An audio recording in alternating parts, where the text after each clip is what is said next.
নমস্কার বন্ধুরা, কেমন আছো সবাই? আশা করি ভালো আছো। আজ দই সয়াবিন বানাবো। তার জন্য প্রথমে এই গরম জলে সয়াবিনগুলো 5 মিনিটের জন্য ভিজিয়ে রাখলাম।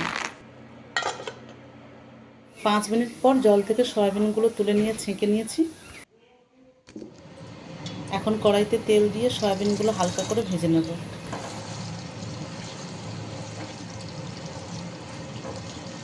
সয়াবিনগুলো ভাজা হয়ে গেলে তুলে নেব। এবার ওই তেলের মধ্যে দিয়ে দিচ্ছি গোটা জিরে, আদা ও টমেটো বাটা। ভালো করে কষিয়ে নেব। কষানো হয়ে গেলে এখন দিয়ে দেবো কিছু গুঁড়ো মশলা। এখানে দিয়ে দিচ্ছি হলুদ গুঁড়ো, লঙ্কার গুঁড়ো, জিরের গুঁড়ো ও ধনে গুঁড়ো। হাফ চামচের মতো কাশ্মীরি লঙ্কার গুঁড়ো দিয়ে দিলাম। আবারও মশলাগুলো ভালো করে কষিয়ে নেব।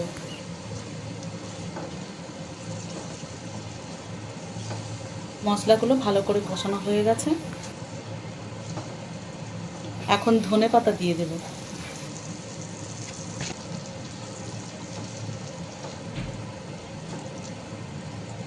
এখানে দিয়ে দিচ্ছি আগের থেকে ফেটিয়ে রাখা টক দই। দই দেওয়ার সাথে সাথেই মিডিয়াম ফ্লেমে অনবরত নাড়াচাড়া করতে হবে, তা না হলে দইটা ফেটে যাওয়ার সম্ভাবনা থাকে।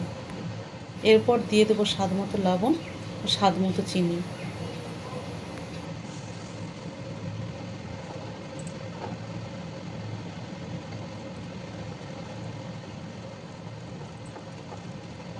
এখন ভেজে রাখা সয়াবিনগুলো দিয়ে দিলাম।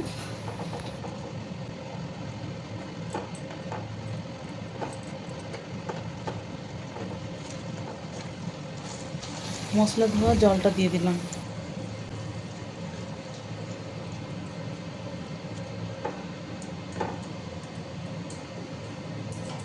এখানে গ্রেভি অনুযায়ী আরও অল্প কিছুটা জল ব্যবহার করলাম।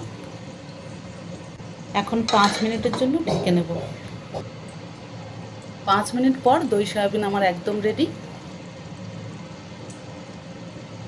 শেষে গরম মশলা ছড়িয়ে নেব।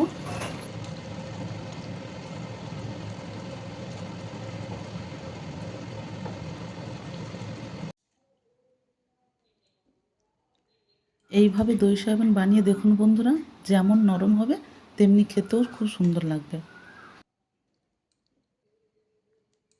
রুটি, লুচি, পরোটার সাথে দারুণ লাগবে।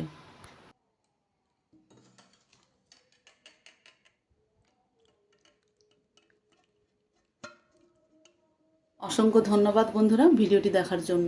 সবাই ভালো থাকবেন, সুস্থ থাকবেন। আবারও দেখা হবে পরের ভিডিওতে।